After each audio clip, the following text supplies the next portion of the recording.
Hello students, this is chapter 10 circle and exercise 10.5।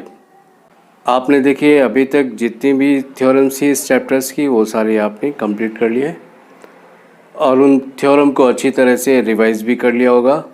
अब देखिए उन्हीं थ्योरम्स का इस चैप्टर में यूज़ है। अगर आपको उनके रिजल्ट्स याद होंगे तो आप इस क्वेश्चन को बड़ी आसानी से कर सकते हैं। So let us start now. Now question number 5.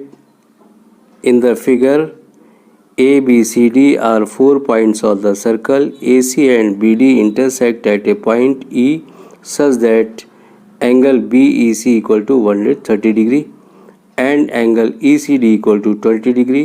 Find angle BAC. तो एंगल BAC को फाइंड आउट करना है। तो इस क्वेश्चन को भी देखिए, पहले फिगर समझ लेते हैं। देखिए हमें फाइनली क्या निकालना है, एंगल BAC को फाइंड आउट करना है। ये एंगल यहाँ पे फाइंड आउट करना है। तो देखिए इसके लिए हम थोड़ा पीछे चलते हैं। ये एंगल कैसे पता चल सकता है, अगर ये देखिए यहाँ पे BC क्या हो जाता है, एक आर्क हो जाता है और ये दोनों जो एंगल है BAC and BDC angle in the same segment, ठीक है ना, angles in the same segment. तो जितना एंगल आपका BAC होगा उतने ही एंगल आपका BDC भी होगा, इसका दोनों का मेज़रमेंट इक्वल होगा। तो अब देखिए हम पहले इस एंगल BDC तक पहुंचने की कोशिश करते हैं। तो देखिए यहाँ पे ये छोटा वाला ट्रायंगल पहले यूज़ कर लेते हैं। पहले हम क्या करेंगे, यहाँ पे ये छोटा वाला ट्रायंगल इसको यूज़ करते हैं। तो देखिए यहाँ पे एक मेज़रमेंट आपका 20 डिग्री दिया हुआ है। तो अगर दूसरा मेज़रमेंट पता चल जाता है तो फिर एंगल सम प्रॉपर्टी लगा के हम BDC को भी निकाल लेंगे और फिर जितना BDC आएगा उतना आपका BAC आ जाता है। तो यहाँ पे देखिए हमने क्या किया, ये एक लीनियर पेयर एंगल हो जाता है 130 और अब देखिए यहाँ 130 डिग्री और ये आपका एक लीनियर पेयर एंगल हो जाता है। तो यहाँ से हम इस ट्रायंगल के अंदर वाला एंगल फाइंड आउट कर सकते हैं। तो देखिए ये 130, तो देखिए ये वाला जो एंगल होगा आपका 50 डिग्री आ जाएगा। अब इस ट्रायंगल के जो हमने ब्लू से सेट कर रखा है इसके दो एंगल पता चल जाते हैं। एंगल सम प्रॉपर्टी लगा के आप ये तीसरा एंगल निकाल लेंगे, ये आएगा 110 डिग्री। देखिए ओरली सॉल्व हुआ था, ये आएगा 110 डिग्री क्योंकि 50 एंड 20 70, 180 से माइनस करेंगे 110 degree and angle BAC is also 110 degree. तो देखिए आंसर्स इसके जस्ट ओरली आपको पता चल जाते हैं, बट इसको इससे स्टेप्स को लिखना है। देखिए पहले लीनियर पेयर से अंदर वाला जो 50 डिग्री का एंगल है ये इसको फाइंड आउट कर लिया गया है। ये वाला एंगल 50 डिग्री आ जाता है, ये 50 डिग्री आ जाता है। इसके बाद एंगल सम प्रॉपर्टी को यूज़ करते हैं और ये 110 डिग्री आता है। फिर इसके बाद angle on the same segment, आपको angle on the same segment इस थ्योरम के अकॉर्डिंग, तो देखिए यहाँ पे जितना एंगल CDE होगा उतना ही एंगल आपका BAC भी होगा। तो अब देखिए BAC आपको 110 डिग्री इसका पता चल जाता है। इसके बाद देखिए 6 वाला क्वेश्चन भी सिंपल सा है और इसको आप अपने आप सॉल्व करेंगे। इस क्वेश्चन के फिगर को ऑब्जर्व कर लेते हैं। देखिए हमें क्या क्या फाइंड आउट करना है, एक तो एंगल BCD निकालना है एंड दूसरा कंडीशन ये कि if AB equal to BC then, तो दो चीज़ें हैं यहाँ, एक तो ये एंगल निकालना और दूसरा ECD फाइंड आउट करना है। तो देखिए अब यहाँ से यहाँ देखते हैं कि BC एक आर्क है और BC एक आर्क है। ये आर्क सेम सेगमेंट पे दो एंगल बना रहा है। एक तो एंगल ये 30 डिग्री है, तो इट मीन्स ये वाला एंगल भी 30 डिग्री का हो जाता है। अब हम एंगल देखते हैं। अब हम ट्रायंगल को लेंगे इन ट्रायंगल BDC। अब हम इस ट्रायंगल को यूज़ करेंगे। इस ट्रायंगल में क्या होगा, इस ट्रायंगल में देखिए हमें दो एंगल पता है, 70 30 कितना हो जाता है आपका 100 और 100 180 में से माइनस करेंगे तो ये पूरा एंगल कितना आ जाता है 80 डिग्री का। तो फर्स्ट हमें आंसर पता चल जाता है। फर्स्ट आंसर क्या है हमारा, angle B C D it is 80 degree है। अब देखिए, अब हम इस कंडीशन को यूज़ करेंगे since A B equal to B C, A B equal to B C. यहाँ पे देखिए ए बी और बी सी इक्वल है ये, और आपको एंगल निकालना है ई सी डी। ई सी डी ये सिर्फ इतना एंगल निकालना है आपको, ई सी डी ये वाला एंगल फाइंड आउट करना है। तो देखिए यहाँ से इस कंडीशन को जब हम यूज़ करते हैं A B equal to B C, तो ये आइसोसेलेस ट्राइंगल होता है। तो आइसोसेलेस ट्राइंगल में अपोजिट एंगल्स इक्वल होते हैं।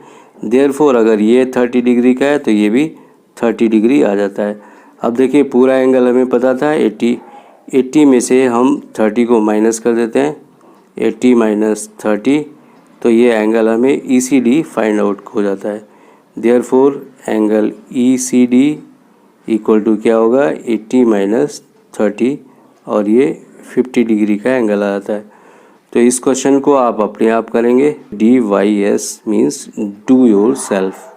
Now question number 7, if diagonals of a cyclic quadrilateral are the diameters of the circle through the vertices of the quadrilateral, prove that it is a rectangle।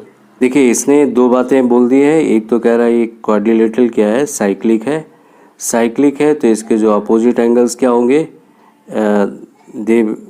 They are supplementary angle, ठीक है ना। ए और C angle क्या होगा, ये supplementary. In the same way B and D angle, sum of angle B and D it is also supplementary, and sum of angle A and C it is also supplementary, means 180 degree. तो ये आपकी cyclic quadrilateral की property है। अब देखिए हमें last में इसको प्रूव करना था कि ये एक रेक्टेंगल भी है। देखिए अगर हम इस क्वाड्रिलेटरल के सारे एंगल्स को 90 डिग्री प्रूव कर देते हैं, then it will be a rectangle. चलिए इस फिगर को इनलार्ज कर लेते हैं थोड़ा सा। यहाँ देखिए इसमें गिवन क्या है, since A C is a diameter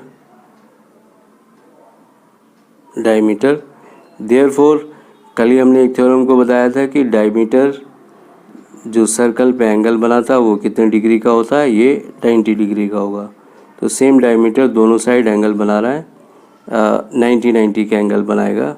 therefore angle B equal to angle D equal to 90 degree each, ये दोनों 90 डिग्री एंगल हो जाते हैं। Similarly since B D is also a diameter, ये देखिए ये भी एक डायमीटर है। देयरफॉर इससे रिजल्ट क्या मिल जाता है, देयरफॉर अब देखिए ये डायमीटर, अगर बी डी डायमीटर है तो ये आपका सर्कल पे डायमीटर एंगल कितने डिग्री का बनाता है, ये 90 का, और इस साइड में भी ये 90 का एंगल बनाएगा। तो therefore angle A equal to angle C equal to 90 degree each. यहाँ पे देखिए इसमें रीजन देना चाहिए था जब हमने ये स्टेटमेंट लिखा था, angle B equal to angle D equal to 90 degree. Then यहाँ पे हमें एक रीज़न भी देना था। या तो आप लिख सकते हैं angle in a semi circle is a right angle, या angle by the diameter of the circle, ये आपका रीज़न दे दे रहा है। और ये सेम रीज़न आपको यहाँ भी देना पड़ेगा, angle by the diameter of the circle, same reason आप यहाँ भी देंगे। तो अब देखिए दो स्टेटमेंट में ही क्वेश्चन प्रूव हो जाता है। देखिए ऊपर वाले को अगर हम स्टेटमेंट 1 लेते हैं और दूसरे वाले स्टेटमेंट को 2 लेते हैं, therefore from 1 and 2 angle A equal to angle B equal to angle C equal to angle D each 90 degree. यहाँ लिखेंगे therefore A B C D is a rectangle. Rectangle, ये आपका प्रूव हो जाता है। तो देखिए इस क्वेश्चन को हमने बहुत शॉर्ट तरीके से किया है। इसी तरह की टेक्निक को आपको भी सीखना है कि आप किस तरह से क्वेश्चन को आसानी से सॉल्व कर सकते हैं। जैसे कि आप यहाँ देख रहे होंगे, यहाँ पे बहुत बड़ा सॉल्यूशन किया गया है। इस क्वेश्चन के सॉल्यूशन को आप इस तरह से भी कर सकते हैं, जो मेथड आपको इजी लगता हो उसको आप फॉलो कर सकते हैं। My today's topic is over now. Next class में आपसे फिर से मिलेंगे, तब तक के लिए thank you, have a nice day.